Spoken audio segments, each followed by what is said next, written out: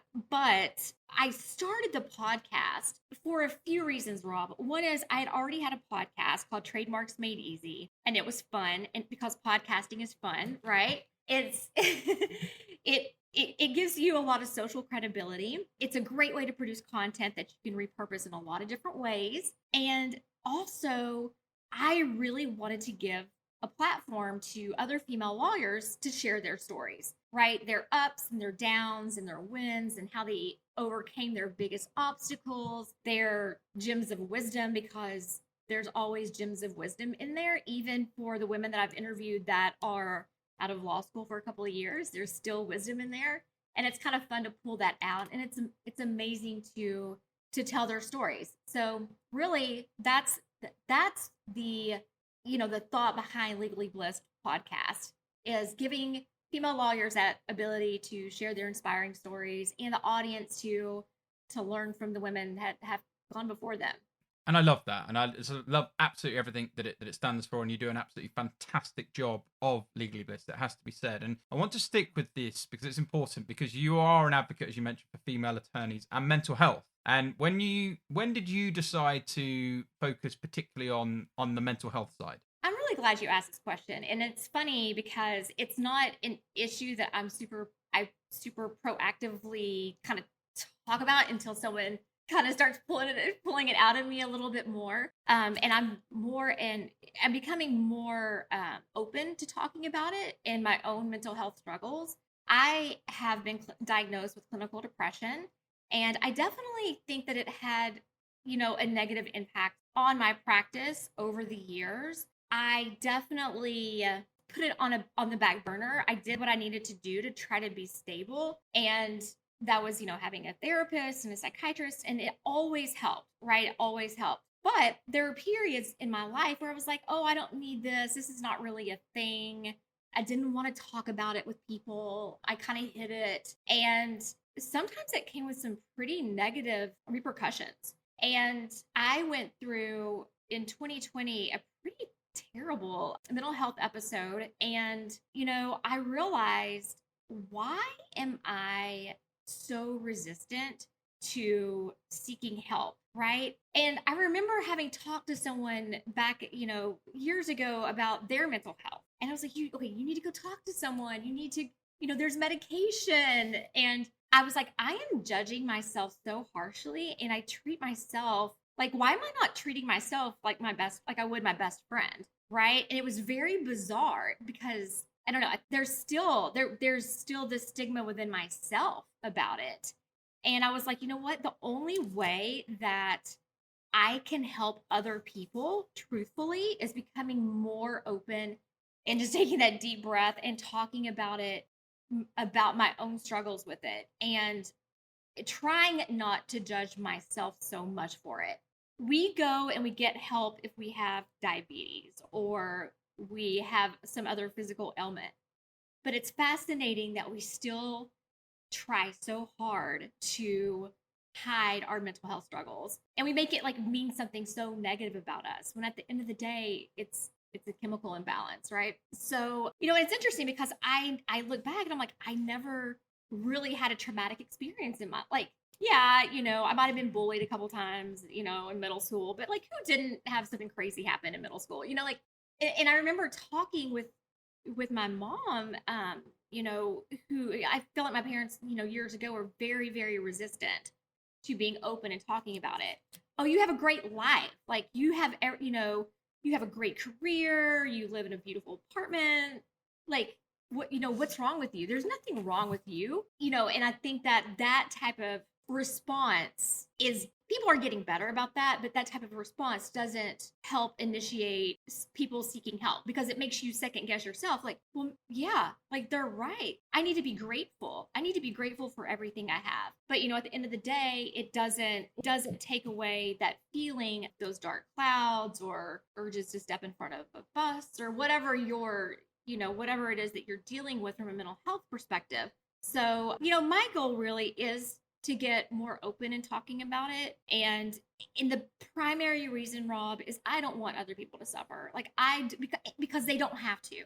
They don't have to. There's so much help out there for people that have clinical depression, and we need to seek it, not just for ourselves, but for the people that love us and that we love. So many great and important points that you share there, and people on the show know mental health is something that's important to me, and due to sort of family circumstances and many other things, and I'm appreciative of you being so authentic, because people are craving authenticity from people and to start sharing, and you can't help people, you can't pour from an empty cup. And again, coming back to not crushing the taboo, we talk a lot about physical gyms and physical health and physical gyms on the high street. Why can't we have mental health gyms on the high street and be normal? Right?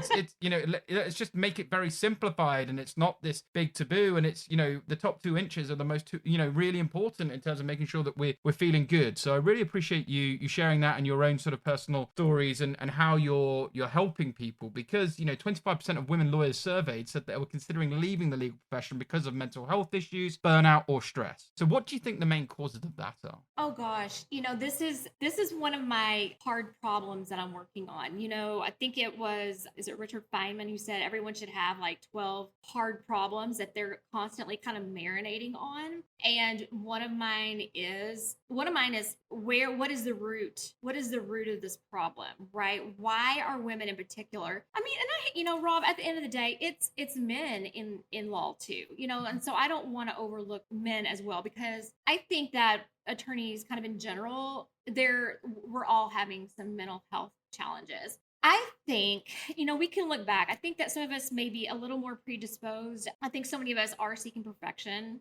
And we talked about before we started recording, like perfectionism is ethereal. Like we're not going to ever reach it. So just kind of chill about that. We do have perfectionist tendencies. We are, used to being perfect performers and being highly rewarded for that. And there are a lot of expectations from us by clients. We're always, wanting to provide the best service. So, and being super responsive. So there's so much pressure from that. There's pressure from partners and colleagues to work late, to work on weekends, right? And that is not conducive to mental health. Like we've got to be outside. One of the things that helps me more than anything, in addition to my medication, of course, is being outside and being in nature. Sitting in front of a computer for hours on end, late into the evening on weekends, no boy. Like this is not healthy. Like we have to have a healthy balance. The root cause, Rob, I don't know what it is, but I think that we have to keep exploring it, right? We have to keep trying to figure it out and figuring out ways that we can help the people that we mentor. I think, and that's another one of my hard problems that I'm working on is, what can I do better as a lawyer, as an older lawyer? Not that old, right? Just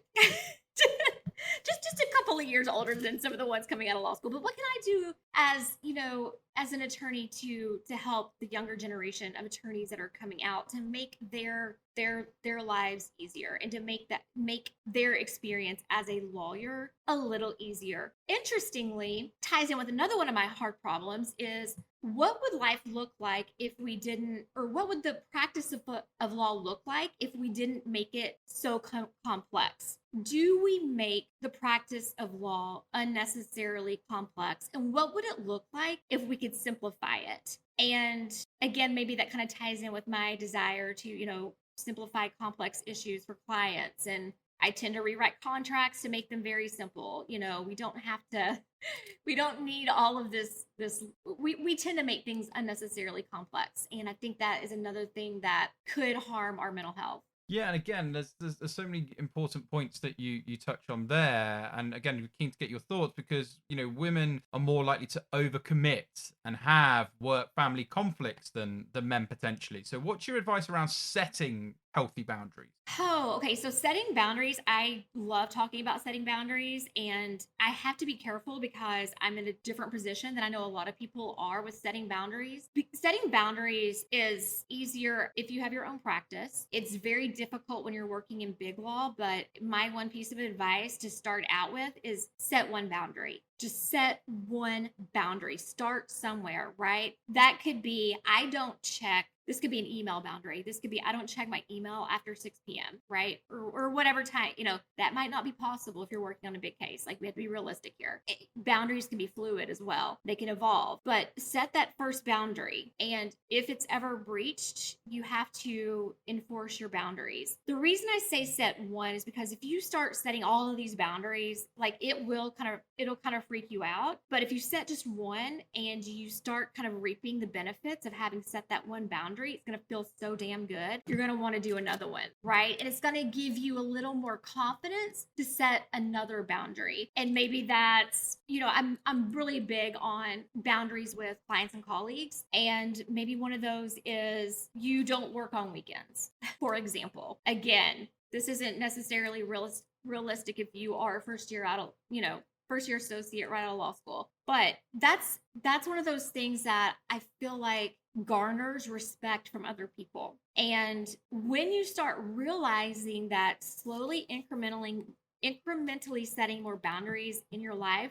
actually garners respect from the people that you really care about, you're going to want to set more boundaries. You're gonna get better at it. A kind of a subset of boundary setting is really just learning how to say no. And people have a really hard time saying no. I remember being a young associate and one of the partners coming up behind me at a meeting and saying, "Hey, will you give this presentation?" It was like during a meeting. I don't know why this is so vivid to me, but he came up behind me and I was like, kind of jumped. He's like, "Hey, who knew I would say yes?" And of course I said yes. He's like, "Will you give this presentation to this thing next week?" And I'm like, oh, I just remember thinking, oh my gosh, I'm so slammed. But I was like, okay, yes. And at that point I was like, why is it so hard for me to say no? Like, why could I not say, like, why did I have such a hard time saying no? And again, this is one of those things, Rob, I feel like saying no comes with practice. Kind of, it's a subset of setting boundaries, but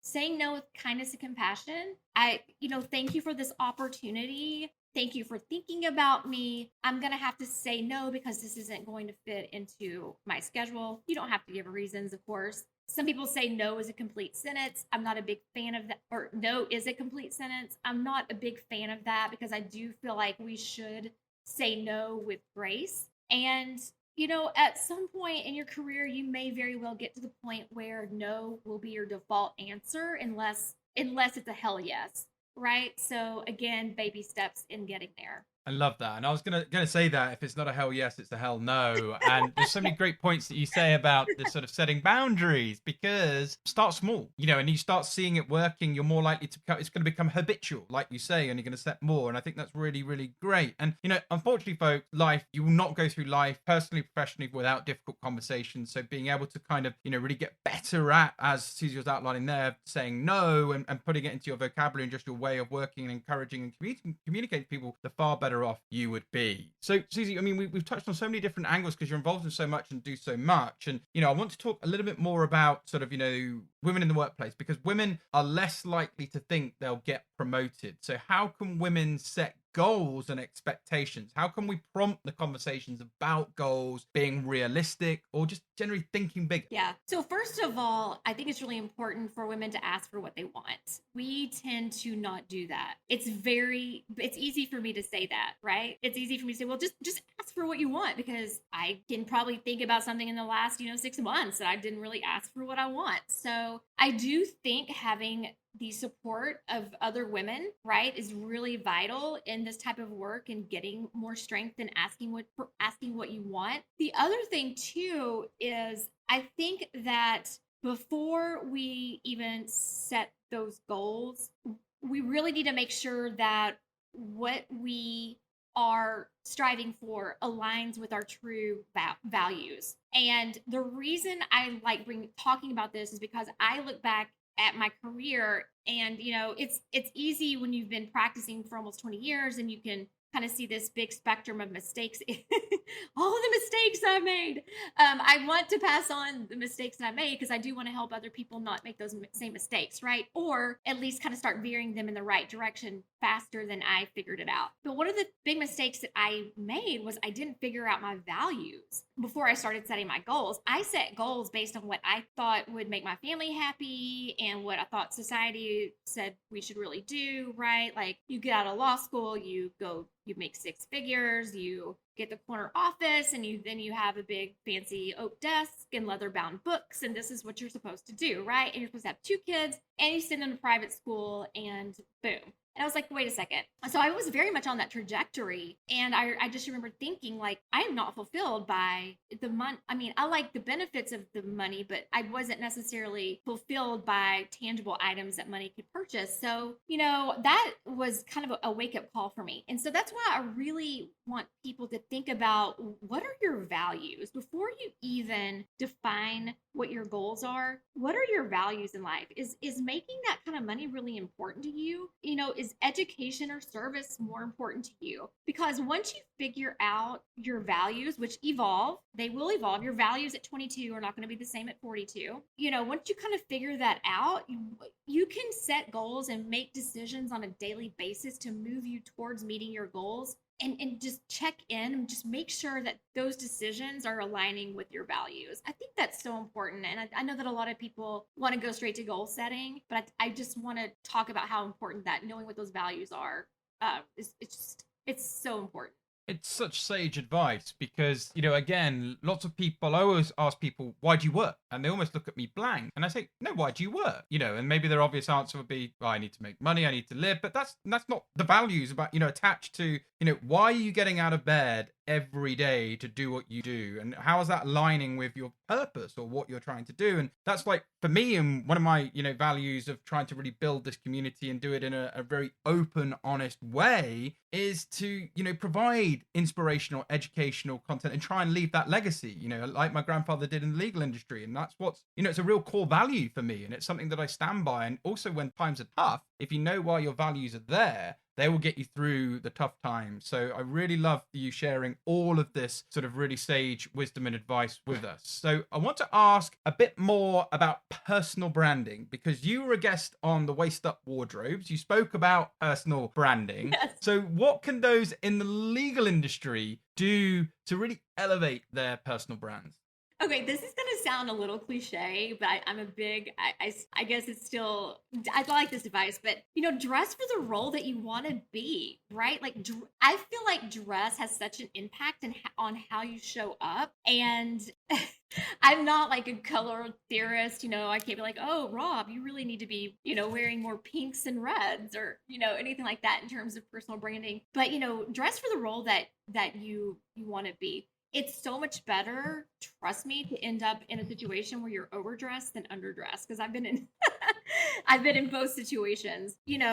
As for, I'm a big fan of, I know that some people, disagree, like, oh, people don't care what your Zoom room looks like. But I'm like, I think they do. I think people look, right? It's like, what's going on back there behind you? So I worked with Christine Vartanian, and let me tell you about her, Rob. She's really awesome. She would be fun on your podcast. She was a lawyer. She was a trained engineer. She's a lawyer. And now she's a consultant for female or any professionals, really, to kind of help them up level their wardrobe. So I would love to be able to talk more about how branding works from a personal perspective. But Christine is really like to give a shout out to her. She's like your go-to woman on that. No, that's a good shout. But I love what you're doing for your personal brand, because you're doing not only the day job of the lawyering, but you're really building community through high value content, and as a result of that, your personal brand is building and building and building. And I love your advice there as well, because I was always taught by someone, if you see it, if you believe it, and if you take massive action, you can achieve it. And I think that's kind of mirroring what you're saying there. Dress for the role that you want to be. If you can really see that and you can believe it, and you taking the action is the really important piece, folks, you will be able to achieve it. So before we look to close, it's been a fascinating conversation. I love learning about your journey, and you've shared so much knowledge and wisdom throughout. what would be your top 3 tips for female attorneys or anyone looking to focus on their mental health, and any other final comments you would like to add? Yeah, thank you so much for having me, Rob. This has been so much fun. Tip number 1 would be really work on becoming the observer of your own thinking. And one of the best ways, really, I think, to do that is by journaling or just writing, and then taking a look at your writing and determining within your sentences what are actual facts or circumstances and what are just your thoughts about the circumstances. And you'll see that 99% of everything that you've written is just your own thoughts, right? And I think that this is important because our thoughts create our reality. And again, it's one of those things that might be a little bit cliche, but I'm a huge believer of that. I've had situations where I've been able to very quickly change my thinking about a situation, and it turn out, in an excellent way. So yeah, first of all, really start thinking about how you can become the watcher of your own thoughts. We're not our thoughts. We are also the observer of our own thoughts. And then, oh my gosh, a second tip, plan your personal time before you plan everything else. When you're scheduling out your calendar for the next week, which I know we all do, right? We're sitting there on Friday afternoon. We're like, okay, what are we going to, I feel like I have our weeks so planned down to almost every in 15-minute increments, but put in your personal time every day, whatever that looks like to you, and it goes back to what you said a minute ago, Rob. We have to fill our own cups first before we can pour into anyone else's. And sometimes that means that we have to design our work around our personal life first. It's so important.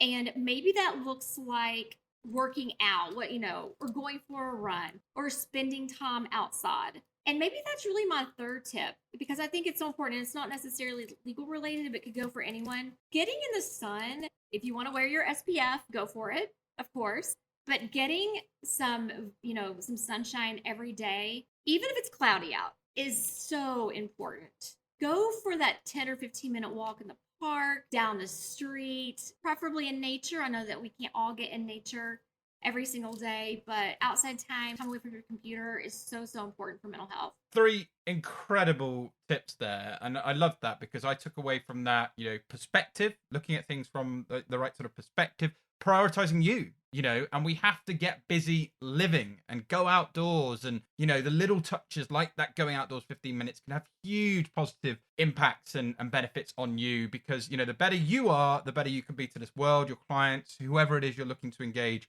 or have within your life and your community. So before we wrap up, Suzi, if our listeners, which I'm sure they will, would like to learn more about Legally Blissed Conversations, your podcast, what's the best way for them to contact you? Feel free to shout out any social media, web links. We'll also share them with this episode for you too. Oh gosh, thank you so much for giving me the opportunity again, Rob, and thanks for giving me the opportunity to kind of shout myself out. But I have a podcast. It's called Legally Blissed Conversations. It's all, like we talked about, it's all female lawyers who are telling their inspiring stories to inspire others. My community launches in October, and you can go learn more about that at legallyblissed.com. And I am on Instagram and Twitter. It's just my name, Suzi Hixon, and that's SUZIHIXON. So awesome. Thank you again. Awesome. Well, thank you so much, Suzi. It's been a real pleasure having you on the show. So from all of us on the Legally Speaking podcast, wishing you lots of continued success with your future pursuits and your career. But for now, over and out. Thank you for listening to this week's episode. If you like the content here, why not check out our world-leading content and collaboration hub, the Legally Speaking Club, over on Discord. Go to our website, www.legallyspeakingpodcast.com, for the link to join our community there. Over and out.